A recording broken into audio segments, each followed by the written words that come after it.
Langsung dari Polda Banten hari ini, hari yang begitu luar biasa sekali. Kita sudah bersama seorang narasumber yang sudah lama banget untuk saya pengen ngobrol-ngobrol bersama beliau. Dan hari ini ada kesempatan waktu untuk kita bisa berbincang-bincang panjang lebar bersama Bapak Jenderal Fiandar. Kita selamat pagi, semangat pagi. Selamat dan semangat selalu. Oh iya, Ya. selamat dan semangat pagi. Ya. Dua kalimat yang hampir sama tapi berbeda arti ya Pak? Iya, iya. Yes, Pak. Pagi ini tentunya ini dengan banyak kesibukan Anda yang begitu padat sekali, Jenderal. Jadi ini menjadi satu hal yang menurut saya peran serta Anda tentunya untuk bisa memberikan pelayanan hukum kepada masyarakat, termasuk juga mungkin halnya adalah mencerdaskan masyarakat untuk bisa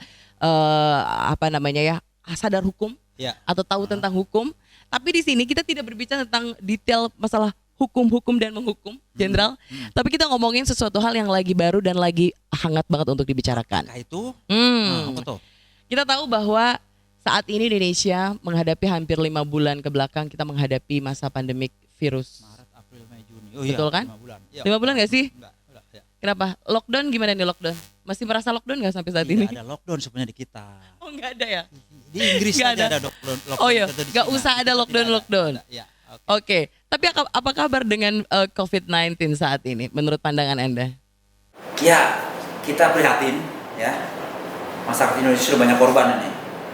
Hampir 5.000 terakhir saya baca di pemaparan di gugus tugas. Betul. Yang baru-baru ini baru dibubarkan juga. Menyayangkan kalau itu sampai berlanjut terus ada korban-korban yang tidak perlu karena ketidakpahaman, karena tidak mampu mencegah. Jadi memang perlu. Tapi begini Pak, di masyarakat dikatakan bahwa COVID-19 ini udah beres gitu loh. Udah beres. Jadi bahasanya adalah kayak memang merasa bahwa ini tuh sudah berakhir dengan adanya new normal. Salah. Inilah yang masyarakat kadang-kadang belum paham. Oke. Normal tuh jangan diartikan sebagai situasi sudah kembali pulih. Kembali pulih tadi. Kembali Tidak pulih. sedang pulih. Kita masih sedang mengatasi dan mencegah dampak daripada virus COVID ini di masyarakat. Iya. Jadi new normal yang dimaksud oleh pemerintah dalam hal ini adalah memasuki area kehidupan normal yang model baru. Masuk Normal kehidupan yang- tatanan baru. Iya. Nah, tatanan baru ini sendiri maksudnya di sini kan apakah sebelum COVID atau setelah COVID? Ini kan menjadi satu hal yang rancu sebetulnya. Saat dan setelah COVID nantinya. Sekarang kan Oke. belum berakhir. Oke. COVID masih nih. Saat sekarang ini harus bagaimana masyarakat berperilaku di kesehariannya ini perlu dipahami dan dilaksanakan oleh masyarakat. Iya. Misalnya ngobrol yang deket-deket kayak begini, Iya. bahaya nih. Tapi kalau mic-nya Tapi deketan ini kayaknya sudah bagus ada nih. Kalau mic-nya jarak deketan itu kayaknya boleh oke. 1 meter. Konon katanya sebaran droplet itu 1 meter dan sekitarnya. Kalau ngomongnya muncrat-muncrat. Juga lah. Oke. Tapi berbicara tentang new normal, bahasa new normal saat ini apakah masih fasih untuk kita bicarakan atau masih pantaskah untuk dibicarakan atau mungkin ada kalimat lain? Saya dengar loh kemarin ada satu sosialisasi atau paling tidak saya dengar bahwa pemerintah sekarang merubah nama new normal menjadi adaptasi kebiasaan baru. Betul. Sebenarnya kalimat ini tuh kalimat yang sama, kalimat yang berbeda dan berbeda pula artinya. Itu seperti apa menurut pandangan Anda? Kalau makna yang dicapai oleh masyarakat semua sama, beradaptasi terhadap kebiasaan baru. Cuman ketika menggunakan istilah atau terminologi new normal, masyarakat konotasinya dikhawatirkan mengarah kepada situasi sudah pulih dan mereka kembali hidup normal dalam seperti yang lalu ketika COVID belum ada. Ini bahaya Oh, kalau jadi ini. mungkin kalimat new normal ini dikira masyarakat tuh udahan kok coronanya juga Nah, udah pergi, udah nggak ada Itu gitu kan? yang dikhawatirkan dengan adanya konsep baru itu memang menghindari jangan sampai masyarakat merasa bahwa sudah lewat nih, kembali lagi ke normal masa lalu. Bukan. Oke. Normal dengan masa yang sekarang dengan cara-cara yang baru. Oke. Ya. Yes. Dan Pak, di sini juga saya kan mendengar adaptasi kebiasaan baru. Ini adalah kalimat yang bagi saya kalau saya mencerna berarti adaptasi kebiasaan baru di mana kita harus membuka lembaran dalam arti gini loh, kehidupan kita tuh bukan yang sebelum COVID gitu loh. Tapi yang setelah COVID ini memang harus menjadi perhatian penuh. Sebenarnya apa adaptasi kebiasaan Saya sepakat dengan penyampaian tadi bahwa memang kita adaptasi dengan kebiasaan baru. Ya. Adaptasi dengan keadaan tuntutan situasi baru di mana kita harus melakukan upaya-upaya pencegahan terhadap terpaparnya kita semua dari COVID-19. Betul. Ya, kita sering dengar di luaran bahwa pertama dalam beraktivitas kita diharapkan selalu menggunakan masker. Belum lagi ada turunannya masker tuh. Masker kemampuannya katanya hanya 4 jam. Oke, nggak lebih dari itu nggak bisa ya Pak ya? Bukan tidak bisa, tidak efektif karena sudah banyak Terpapar juga virus-virus lainnya yang gitu, dipakai. bakteri, kuman dan lain-lain kan. Demikian. Yang kedua, kita harus rajin-rajin cuci tangan. Kenapa? Pakai sabun dan air mengalir. Karena memang COVID ini juga matinya yang paling efektif adalah melalui deterjen ataupun cairan sabun lah yang mengandung sabun. Oke. Yang ketiga, jaga jarak atau menghindari kerumunan-kerumunan. Ini kan masyarakat kita ini budayanya memang yang sering senang lah ngumpul, budaya cangkruan kalau bahasa Jawa. Nongkrong bahasa populernya. Bahasa populernya. Nah, ini udah terlanjur sekian puluh tahun kita biasa demikian, sekarang dituntut urung nongkrong pun dibatasi, jaraknya pun dibatasi. Betul. Nah, ini memang perlu penyesuaian dan memang perlu waktu. Betul. Tugas Polri dengan masyarakat, dengan instansi pemerintahan bagaimana mengedukasi masyarakat supaya mereka ya mulailah familiar ataupun membiasakan diri dengan kebiasaan. Ngobrolin tentang Iya. harus familiar ya masyarakat terhadap adaptasi kebiasaan baru, ini bukan perkara yang mudah. Iya, Bagi benar, saya setuju. Polri ada di tengah-tengah masyarakat. Kalimatnya gini Pak, polisi itu cuma ngamanin doang, ya. Polisi itu cuma menjaga ketertiban Indonesia negara. Tapi Iya. kenapa yang kayak gini-gini juga ikut-ikutan gitu loh? Oh, ini iya. sulit nggak bagi Iya. Polri sendiri? Artinya adalah cukup sulit tentunya banyak kendala yang mengkampanyekan kalimat ini atau juga mengimplementasikannya kepada masyarakat. Iya. Kita ketahui bahwasanya tadi Bapak bilang Aha. masyarakat tuh masih enggan atau kalau kata orang Sunda mah hararese gitu tah. Kumaha tah Pak? Ya.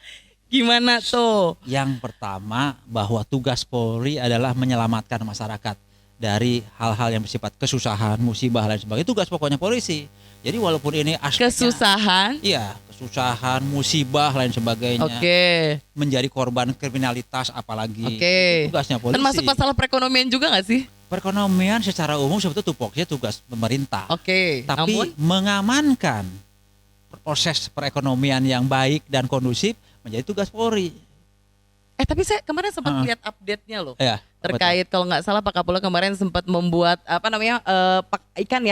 kolam ikan Oh iya. yang katanya membantu masyarakat, khususnya masyarakat yang terdampak COVID. Bener nggak? Benar. Nah itu tuh ini salah satu. Nah kenapa saya tanya tadi Pak? Berarti polisi juga ini dalam arti mereka juga ikut serta untuk bisa mensejahterakan masyarakat. Oke, ya ini nih bagus nih. Gimana Menarik. tuh? Soalnya saya kemarin nggak kebagian, jadi. Oh, karena nggak kebagian mungkin alasannya gitu ya. Iya dong. Nah, kalau Saya gitu nggak kita kebagian nanti kemarin. dikirim yang udah digoreng aja ya. Asik. Jadi gimana Pak? Ini menarik. Pandemi COVID ini adalah situasi yang bersifat krisis sebetulnya untuk umat manusia dan bangsa Indonesia. Oke. Karena bukan hanya di Indonesia tapi di seluruh dunia. Krisis ini, kalau hitungan dunia udah ratusan ribu yang meninggal. Iya dong. Ya, di kita hampir 5.000 kalau nggak salah. Ya, ini krisis. Presiden sudah menyatakan bahwa ini situasi yang tidak bisa dihadapi dengan rutin. Oke. Kalau bahasa kerennya business as usual, nggak bisa lagi. Oke. Nggak bisa lagi kita hanya berpaku pada tupoksi instansi kementerian kelembagaan. Nah. Semua harus ngeroyok. Ngeroyok bahasanya. Ngeroyok semuanya. Ngeroyok dan gotong royong kali ya. Ngeroyok artinya walaupun ini masalah prosperity, masalah kesejahteraan, Yes. tapi Polri yang tugas pokoknya memang di Kamtipmas dan keamanan juga ikut karena dampak daripada terpuruknya prosperity ataupun kesejahteraan akan menimbulkan gangguan Kamtipmas. Makanya polisi terpanggil untuk menangani sumber masalah gangguan Kamtipmas di aspek kesejahteraannya. Gangguan Kamtipmas itu berawal dari faktor ekonomi juga sangat kan? Ada beberapa penyebab lah atau Oke. pendorong orang melakukan Oke. atau terjadinya gangguan Kamtipmas. Aha. Yang pertama memang sifat jahat, sifat nakal manusianya bisa, karena perut bisa. Oke. Ya, perut orang lapar, besok pengen makan nggak ada uang. Nah, dengan dampak COVID ini kan banyak orang yang dirumahkan, Yes, betul. PHK, Penghasilan nggak ada, perutnya harus diisi. Itulah makanya kementerian lembaga TNI Polri terpanggil Oke. untuk membantu mensejahterakan masyarakat dalam bentuk tadi kegiatan menciptakan potensi-potensi ketahanan pangan supaya bisa diberikan kepada masyarakat yang terdampak. Oh. Kemarin kita panen ikan, di tempat lain ada panen padi, palawija, jagung. Oke. Dibagi-bagi pada mereka. Tapi itu terutama yang terdampak. kolam itu tuh kolam yang ada di Polda Banten, Pak.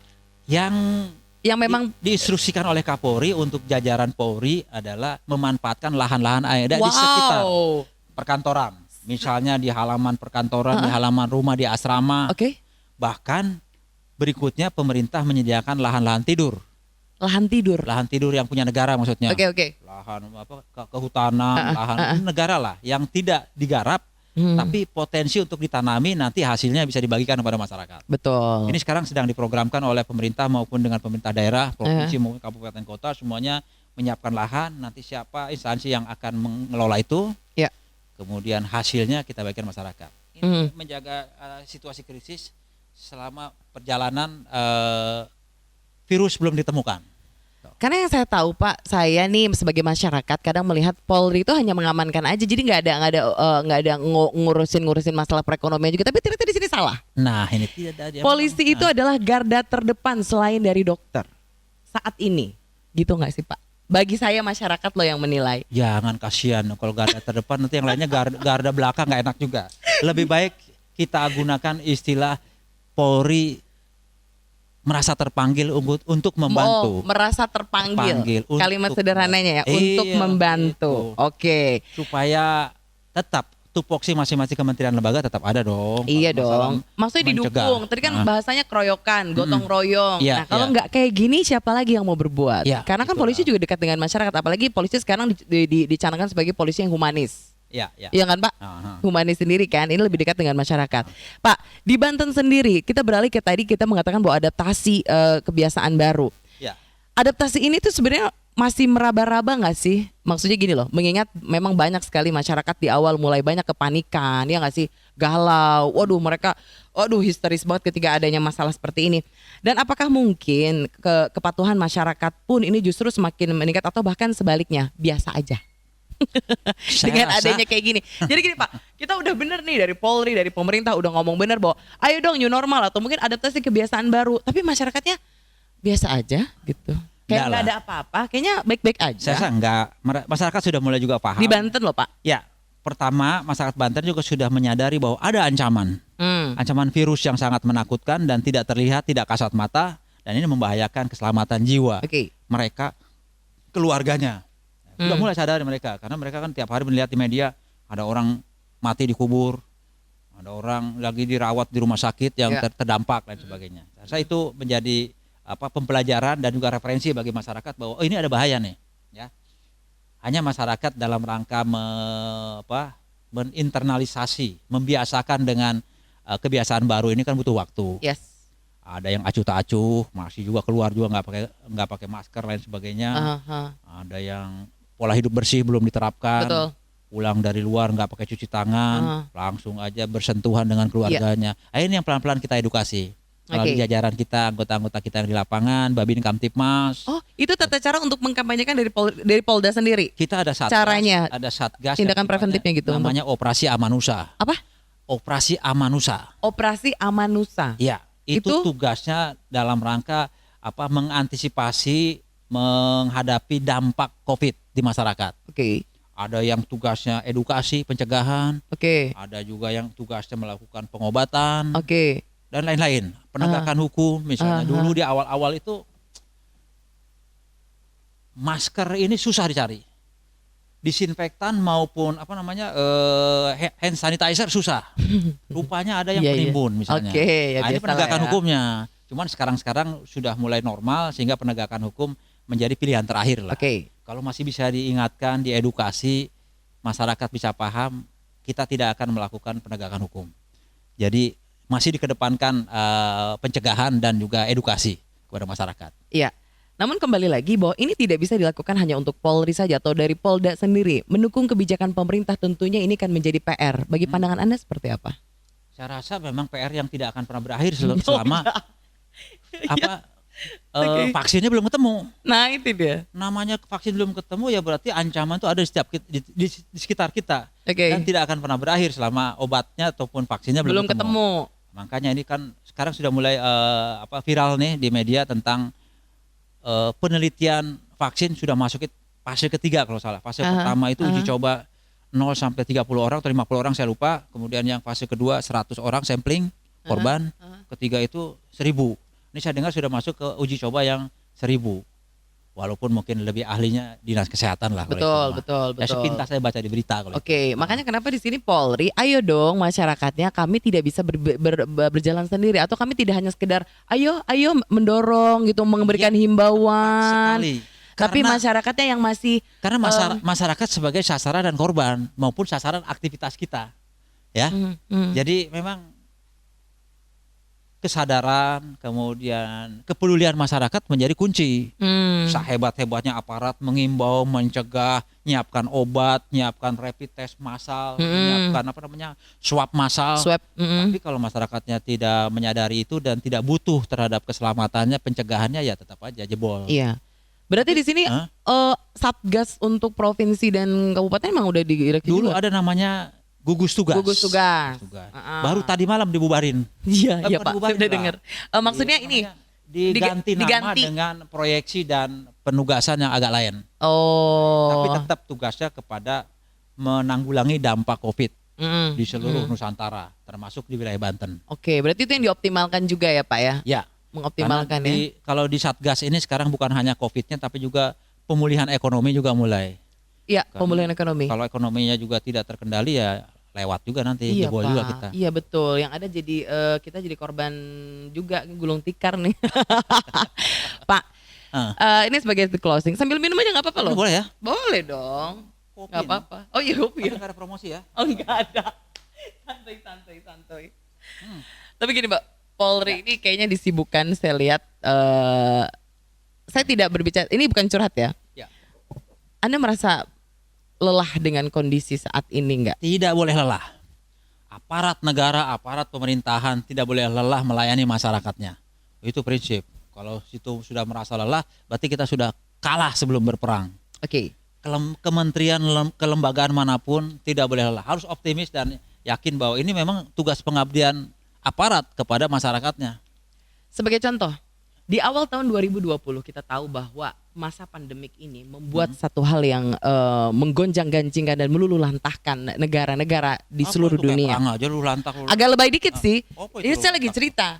Saya melihat bahwa peranan Polri dari awal ini kita tahu nih dari mulai pandemik, terus ada pandemik itu kan dari pengamanan di mana-mana, penyekatan, PSBB, terus bukan lagi orang mau mau mudik. Iya. Ada yang gontok-gontokan, oh saya mau mudik. Duduk di depan suami istri berdua pun dilarang kan kemarin ramai Iya, ya. Terus dari orang yang mau mudik tiba-tiba mereka kayak kucing-kucingan bawa mobil terus di belakang disimpan ada Polri depannya. Maaf kita ada pemeriksaan sampai mereka tapi saya mau pulang. Ada kesedihannya kayak orang kayak saya beberapa waktu lalu sempat melihat ada orang Jakarta, dia balik ke Lampung. Kan nggak boleh nih. Ada pelarangan, dia sampai nangis, Bapak, saya mau pulang Bapak, gitu kan. Tapi dikasih pengertian Polri di situ sampai subuh terus datang untuk ngasih ini belum saatnya untuk Anda pulang kampung, gitu kan. Untuk balik mudik dulu nggak dulu.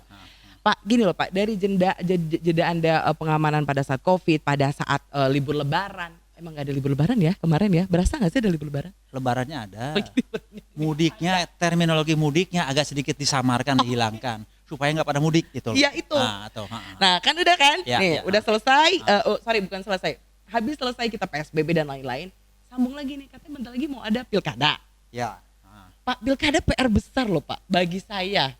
Saya ngelihatnya ini kan kita nggak boleh ada, yang penting kan ada kampanye, terus juga ada lawan-lawannya yang akan kita tahu pesta demokrasi gitu ya atau pesta yang kayak gitu kan mengakibatkan kerumunan, ya nggak? Ini gimana Pak? Saya bingung tapi nanti kita bahas loh ini. Oh gitu. Ini selintas aja. Itu untuk yang berikutnya aja ya. Itu yang berikutnya. Nah maksud saya ini gimana nih? Ini kan Anda tuh kayaknya buat PR-nya banyak banget dan kayaknya memutar otak Polri. Aduh ini pengamanan lagi. Aduh yang ini pasti masyarakat lagi. kita sudah punya jurus untuk yang kedua itu nanti. Oh ya? Ada nanti kita lihat, pokoknya tunggu.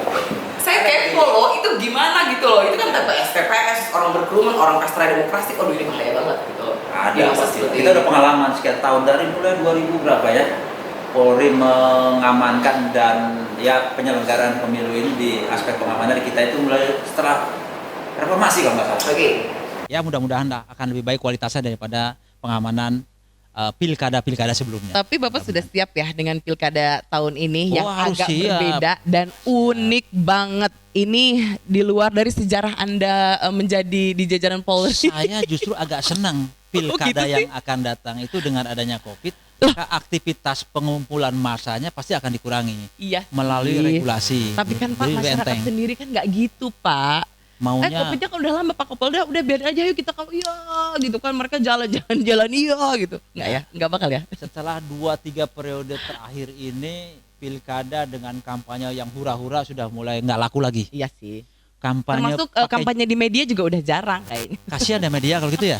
Iya dong. Nggak laku. Saya curhat loh ya. Bukan nggak laku sih, pakainya nggak mengarahkan ke kami gitu. Oh, gitu. Tapi sekarang kayaknya mengarah ke situ lagi Bisa. karena Asik. kampanye Iya, di siap, lapangan siap. berkurang, kampanye di mana pawai udah berkurang, larinya ke media pasti sekarang ini. Benar ya Pak? Bahkan sekarang sudah mulai Siap. para calon itu mengkampanyekan dirinya melalui media sosial. Aktivitas yang dulunya Twitter segala macam jarang mereka berkecimpung di sana, sekarang sudah mulai aktif. Karena tahu masyarakat sekarang semuanya pegang gadget, semuanya punya akun, entah itu Facebook ataupun Twitter lain sebagainya. Yes. Jadi tahu mereka ini murah meriah nih, cuma ngomong sekali aja bisa nyampe ke kumpulan massa yang demikian rupa. Oke.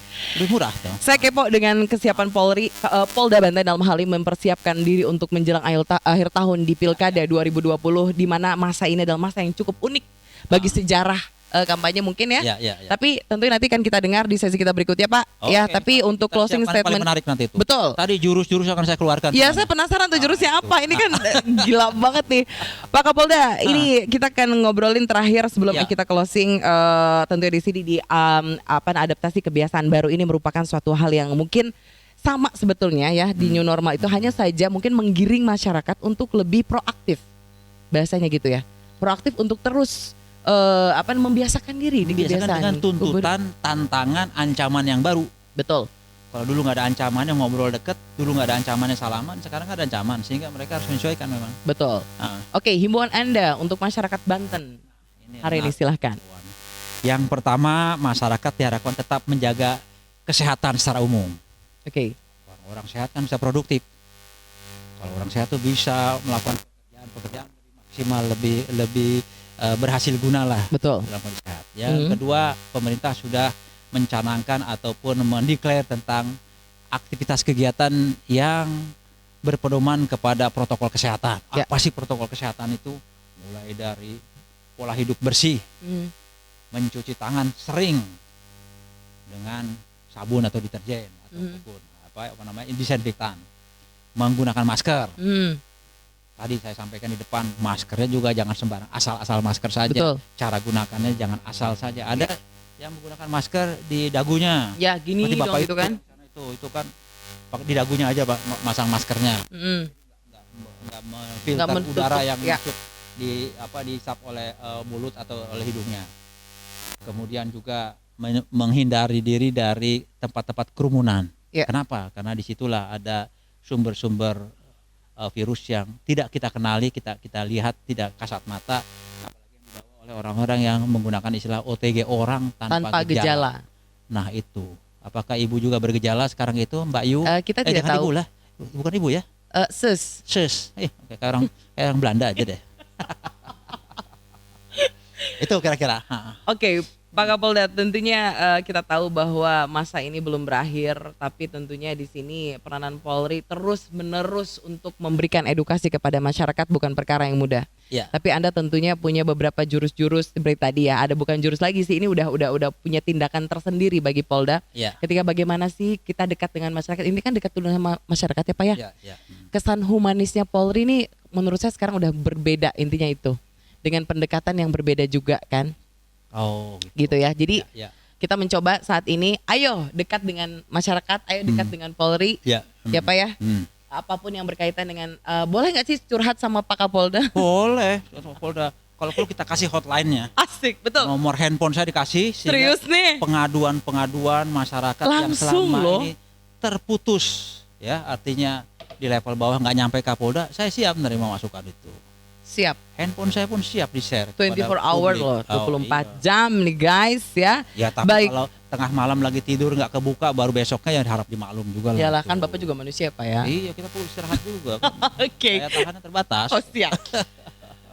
Jenderal, kita harus mengakhiri obrolan kita hari ini. Oke, Terima sebentar, kasih. saya masih senang nih ngobrol. Baru berapa? 30 menit? Baru Aku nambah tahu lagi kita? sih Hah? 38 menit. Oh, oke. Tapi karena Ah. closing, kita akan mengambil tema yang lain untuk di sesi berikutnya. Oke. Terima kasih untuk hari ini sudah berbagi Sama-sama. cerita, berbagi informasi dengan kami. Saya ingin pesan kepada masyarakat, tetap pedomani protokol kesehatan. Betul. Ya, itu supaya ya menghindari kena virus. Betul. Nah, Ayolah kita gotong royong, kita keroyokan ya untuk bisa mensukseskan untuk melawan COVID-19. iya. Oke, terima kasih Jenderal Oke, untuk hari ini. Sama-sama. Yuk. Salam hangat selalu dan semangat terus. Terima kasih banyak langsung dari Mapolda Banten di podcast kita untuk hari ini. Terima kasih.